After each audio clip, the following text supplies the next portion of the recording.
This ordinary mining workers' company was on the verge of shutting down because of heavy losses. But then he discovers a massive gold mine hidden deep in the forest. To reach it, however, he must face dangers he could never have imagined. The thrilling story begins with a man named Kenny, who worked for a gold search company that traveled to different places to locate gold mines, extract the gold, and sell it for high prices. Years earlier, Kenny's father had discovered one of the largest gold mines, and from that moment, mining became their family business. They always knew there were countless hidden mines across the land, and with proper research, they could uncover gold worth billions of dollars in today's market. Kenny's father was now very old, so Kenny was the one managing the business. One day, Kenny brought his girlfriend Kate to his office to give her a tour. She was fascinated by everything she saw. When she first heard that Kenny searched for gold mines, she thought there would be digging sites and workers everywhere, but instead she found a fully corporate office. Kenny explained that they didn't directly mine but first reached out to investors for research funding, and when they found gold mines, they shared profits generously. This way, both sides benefited, and the business had been running successfully so far. Kenny even proposed to Kate with a golden watch, worth a fortune in the market but just a small gesture for him. Kate was deeply impressed by the expensive gift. Soon after, Kenny's aging father appeared, giving him important advice. He warned that their business was standing on a fragile balance of profit and loss. While they were making money now, finding new gold mines would only get harder with time. If that happened, investors would stop funding, and profits would vanish. Kenny, however, confidently assured his father that they had already traced multiple gold mine locations with the help of experts and would uncover them soon. Seeing his son's determination, the father was happy. Years passed, and eventually Kenny's father died of illness. Kenny himself had grown old, and his worst fear came true: his gold mining company was running at a massive loss. The truth was, the Earth simply didn't have as many gold mines as Kenny and his team claimed. Investors stopped supporting them. Though Kenny had married Kate, they were now surviving by running a small bar, while the company was nearly finished. Still, Kenny refused to give up and kept searching for new mines that could cover his losses. He pitched his ideas to many investors but faced constant rejections. After months of effort, one investor finally agreed to hear him out. Kenny quickly presented his plan and explained the location of a potential new mine. But the investors' representatives rejected the idea outright, offering no funding. Shattered by the rejection, Kenny realized his company might soon close forever. One wrong move could drag him into crushing debt. Desperate, he even reached out to his friends for help, but in his darkest time, no one came through. Even though Kenny had helped countless people during his prime, when he fell into this critical situation, everyone turned their backs on him. Frustrated, he drank heavily and passed out. The only good thing was that his wife, Kate, still stood by him. Anyone else would have abandoned him long ago. While asleep, Kenny began to envision something: vast blue forests stretching endlessly in every direction. It was a secret region of Indonesia, and in his vision, he saw a man named Max. Whether it was just imagination or some kind of sign wasn't clear, but when Kenny woke up, he knew one thing for certain: he had to go to Indonesia to meet Max. Max was an old scientist who specialized in mining and had previously discovered multiple silver and copper mines. He believed that deep inside an Indonesian forest lay the greatest treasure of gold ever known. Most dismissed it as a myth because no one had ever reached that place, but Kenny decided he had to meet Max in person. The next day, he told Kate he would be away for some days and asked her to take care of herself. His financial condition was so bad that he had to sell some of their gold belongings to cover his travel expenses.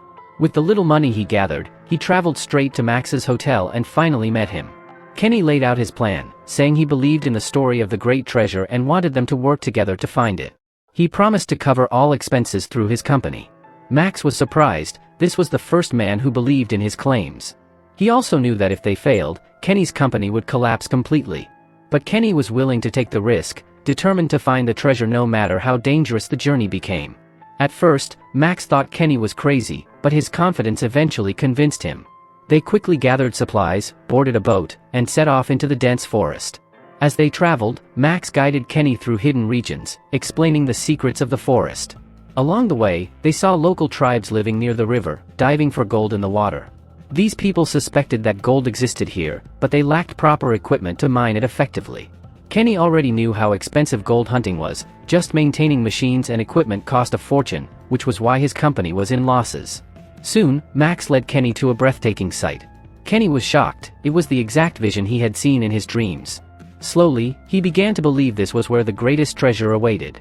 Excited, he asked Max for details about how to start their research. Max explained that the rules of this place were different. Every team and every machine had to follow separate processes, and he estimated the entire operation could cost up to $1 million. Kenny didn't have that kind of money, but he and Max decided to partner, splitting the costs 50-50.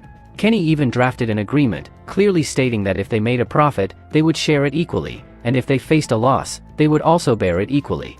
After much thought, Max finally agreed and signed the contract, keeping the small document with him as a reminder. The biggest challenge now was raising the required money. Kenny rushed back to his company and pitched the plan to investors. Some agreed, while others flatly refused. After relentless effort, Kenny finally managed to raise his half of the amount and immediately sent the funds to Max so he could hire workers and gather equipment. With everything arranged, the research began. Kenny joined Max on site, and together they launched extensive studies to find areas rich in gold. Their advanced equipment was an advantage, allowing them to test soil samples and analyze whether gold existed beneath the ground. If even traces of gold appeared, it would confirm the presence of a mine. Unfortunately, every report came back negative. None of the samples showed even a fraction of gold. With each failed test, morale plummeted.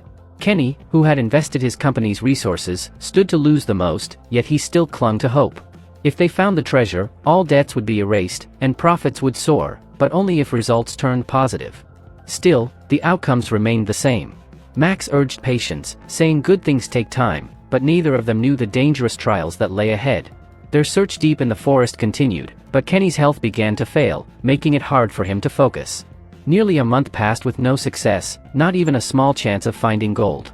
Meanwhile, their funds were nearly gone. Workers weren't being paid properly, and one by one, they abandoned the project until only Kenny and Max were left. Despite being sick, Kenny told Max to trust him. They would find the mine no matter what. Max knew it was nearly impossible for just two men, but he stayed by Kenny's side, taking care of him. When Max admitted that all his money had run out, Kenny handed over his last remaining credit cards, telling him to use them for the research. He insisted they couldn't stop, because quitting would mean their entire lives were ruined. Max understood how important this search was to Kenny. Without it, his company would collapse completely. Taking the cards, Max went to the workers' village and pleaded for their help, promising great profit if they found gold. But the village chief showed him the reality. The people had almost no resources, and many children were sick. Parents couldn't leave their families to work without pay. Moved by their suffering, Max used Kenny's credit cards to buy clean water and medicines for the tribe. Grateful for the help, the villagers felt that someone truly cared for them. Inspired, they decided to join the search. The workers returned, this time working with even greater determination and speed. Kenny was still struggling with his illness, lying unconscious for 2 days before finally opening his eyes. The first thing he asked Max was, "Did we find the gold?" Max's face showed deep disappointment. He explained that countless reports and tests had been conducted, and every single one came back negative, showing no trace of gold. Hearing this, Kenny nearly gave up hope, realizing his company was doomed. But then Max revealed that a new report had just arrived, and this time, it showed a percentage of gold. Instantly, Kenny was filled with energy and excitement, convinced this was the first sign of a massive treasure nearby. Both men rejoiced, certain they were now on the right path. Word spread quickly, even appearing in newspapers, reporting that Kenny's company had found a potential gold-rich site. Recognition grew, and soon investors who had once turned their backs were suddenly eager to pour money into the company. The business, which had been on the brink of collapse, now had fresh momentum. Kenny even found himself in the position of choosing which investors he wanted. With the discovery of that small percentage of gold, everything changed. Huge amounts of money flowed into Kenny and Max's research, making them wealthy, and within months Kenny's company had risen to the top. Riding the wave of profit, Kenny moved into a luxury apartment in New York, basking in success. News articles praised their discovery, and the two became celebrities. The turning point came when the world's largest bank offered funding, but they demanded a partnership in the business. Kenny and Max stood firm. The project was only theirs. If the bank wanted to invest, it could be only for profit, not ownership. The bank agreed, but insisted that investors should see proof firsthand. Kenny and Max allowed it, and the next day several investors joined them in the forest. There, they extracted material from the water and uncovered a piece of gold, confirming that a real mine existed. Investor confidence skyrocketed, share prices soared, and the company gained immense trust. Celebrating the success, Kenny hosted a massive party, now at the peak of his career with more money than he could have imagined. But with wealth came arrogance and ego. At the party, though Kenny was with his wife Kate, his attention drifted to another woman named Rita. He spent much of the night talking closely with her, something Kate noticed with growing anger. A heated argument broke out between Kenny and Kate, with her warning that all these people were only around because of his profits and wealth, and if that ever disappeared, so would they. But Kenny, blinded by greed and ambition, refused to listen. Obsessed with moving forward at any cost, he turned his back on the wife who had stood by him in his darkest times and chose to be with Rita instead. And perhaps this was the beginning of Kenny's downfall. Here we are introduced to another businessman named Mark, who came to meet Kenny. Like Kenny, Mark also ran a gold exploration company, making him a direct competitor. Mark wanted the same fame and recognition that Kenny was receiving, but so far, he had made no significant discoveries. Kenny and Mark had always shared a bitter rivalry. The next day, Mark arrived with his team and presented an offer to Kenny's company through the largest bank. Mark's company would pay a huge sum of money in exchange for a share of whatever treasure Kenny's company discovered. On paper, the deal seemed beneficial, as Mark was offering millions, but because of their rivalry, Kenny rejected the offer outright, declaring that he would never share the treasure. Mark took note of this, and the hostility between them deepened. Even the bank urged Kenny to accept, but he refused again and again, unaware of Mark's strong government contacts. Determined to teach Kenny a lesson, Mark reached out to the Indonesian government, who in turn sent the military to occupy the forest where Mike and his team were conducting their research. The Indonesian army sealed off the entire area, banning any further exploration. When Kenny learned this, he panicked. If they couldn't continue the research, every investor would withdraw their money, creating a crisis. Later, he discovered that Mark was behind it all. When Kenny went to Mike to sort things out, Mike attacked him in anger. It was obvious, Kenny's ego had caused this. Had he not picked a fight with Mark, they would still control the site. The two clashed bitterly but eventually cooled down, realizing they needed to find a solution together. Mike explained that since the government had seized the area, reclaiming it would be nearly impossible. He recalled how he once explored with another friend who eventually left because of constant failures, leaving the research abandoned, until Kenny came along. Remembering how Kenny had supported him during those hard times, Mike decided they should stop blaming each other and work as a team again. Mike suggested a plan. They could try to win over Danny, the son of a powerful Indonesian businessman and politician. Danny was known for his wild, reckless lifestyle, addicted to drugs and money. If they could somehow persuade Danny to join their side, he could use his father's influence to return the mine to them. The idea seemed promising, so Kenny and Mike went to see him. Danny, despite being wealthy, was extremely greedy. Danny listened in silence, studying every word, every nervous glance that passed between the two men. It didn't take him long to realize how desperate Kenny and Mike really were. They needed him, not as a partner, but as their last hope. After drawing out the moment with deliberate thought, Danny leaned forward, his voice calm but cutting. "I'll help you reclaim the mine," he said, "but I want a bigger share of the treasure. Much bigger than you had planned." The demand hit them like a punch. Kenny and Mike exchanged stunned looks. Their expectations had already been modest, and Danny was asking for far more. But reality pressed down on them. Without him, there would be no deal at all. Swallowing their pride, they agreed. Yet Danny, with his cruel sense of theater, wasn't finished. He decided to set a test. For his own amusement, he revealed the final condition. "I'll go through with the deal," he said with a grin, "if one of you enters the tiger's cage and walks out alive." The words drained the color from their faces. The tiger was no rumor. Danny truly owned the beast, a towering predator whose roars shook the walls. Mike's hands trembled. Kenny, still recovering from illness but driven by sheer necessity, stepped forward. He knew the treasure had to be his, no matter the cost. With painstaking caution, Kenny slipped into the cage. Every step felt like his last. The tiger's eyes glowed with suspicion, its body coiled, ready to strike at the faintest misstep.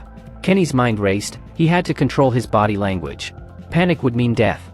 Summoning all the courage he could muster, he steadied his breath, extended his hand, and placed it gently on the animal's massive head.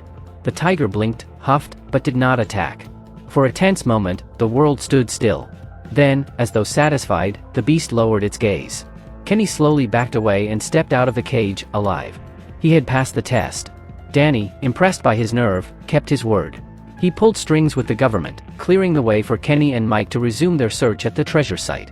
Overjoyed, the two men threw themselves into the work once more. Their hopes reignited. Every report suggested the golden fortune was close, hidden within reach. Kenny's reputation rebounded almost overnight. Wealth flowed back into his life, investors lined up at his door, and his company began to thrive again. But as success returned, his personal life crumbled. Eager to share his triumph, Kenny went to see his wife, Kate. Instead, at the store where she worked, he overheard her speaking in hushed, intimate tones with another man. Rage twisted inside him when he realized she was having an affair, revenge for his own betrayals. Without a word, he turned and stormed out, the image burning in his mind. The following day, riding high on his company's soaring profits, Kenny hosted a lavish party. It was meant to showcase his triumph, his return to greatness. Standing before the crowd, he delivered a speech alone, his voice ringing with pride. He claimed every ounce of credit for their success. Mike was there, but only for a short while. He listened in silence, then slipped away quietly as the applause faded, leaving Kenny basking in the spotlight alone. Mike had been there at the party, standing in the back with a drink in hand, listening quietly as Kenny boasted about their success. But the moment the applause ended and the spotlight dimmed, Mike slipped away without a word. No explanation, no farewell. From that night onward, he vanished from Kenny's life forever. The following morning, Kenny returned to his office expecting to find the usual bustle of business. Instead, he found a crowd gathered outside the building, angry investors and employees who had once praised him. Their faces were twisted with rage, their shouts cutting through the air like knives. Before Kenny could make sense of it, they dragged him from his car, fists and kicks raining down on him. Dazed and bloodied, he stumbled into the building, demanding answers. Inside, the truth struck harder than any blow. His staff and the FBI laid it bare. The gold that Kenny's company had been pulling from the mountain wasn't from a hidden treasure trove at all. It was the same type of gold that naturally existed in the sea, repackaged into a lie to lure investors. The grand story of a lost mine had been nothing more than a carefully spun deception. Investors, dazzled by early profits, had poured in millions without questioning the narrative. But now the facade had collapsed, and Kenny realized he hadn't just been outmaneuvered, he had been used. The most shocking revelation came last. More than half of the company's shares had been sold off by someone else, silently stripping him of control. His empire, built on shaky ground, was gone in an instant. Forced to shut the company down, Kenny stood before the press, his voice hollow. He confessed that he knew nothing about the scheme, nothing about the missing shares, nothing about how it all unraveled. His words sounded less like a defense and more like the broken ramblings of a ruined man. Bankruptcy swallowed him whole. With no assets left, no wealth, and no allies, Kenny faced investigations from multiple agencies. Cornered, he whispered the only name that made sense, Mike. He was sure his old partner was behind it. But the agents dismissed the idea. According to government records, Mike was already dead. Arrested by Indonesian authorities months earlier, he had allegedly committed suicide by leaping from a helicopter mid-flight. The official reports left no room for doubt, but Kenny refused to believe them. In his heart, he was certain Mike had staged his death, slipping into the shadows to escape the reach of governments and investors alike. The agents had no evidence to hold him, so Kenny was released. Shaken and exhausted, he went home, where Kate was waiting. She greeted him not with sympathy but with a knowing smile, as if she had seen the storm long before it arrived. Without a word, she handed him a stack of letters that had been delivered in his name. Kenny tore them open, and froze. Every letter was written by Mike. Inside one envelope lay a check worth millions.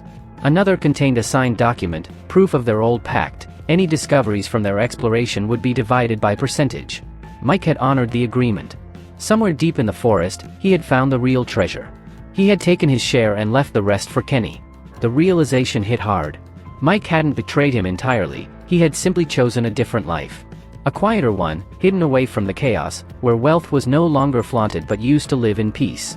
Kenny, left with scraps of fortune but a second chance at survival, could do the same. Though he had lost everything he once built, a path forward remained. A simpler, more honest life awaited him. And with that, the curtain fell on Kenny's turbulent journey. That is where our story ends.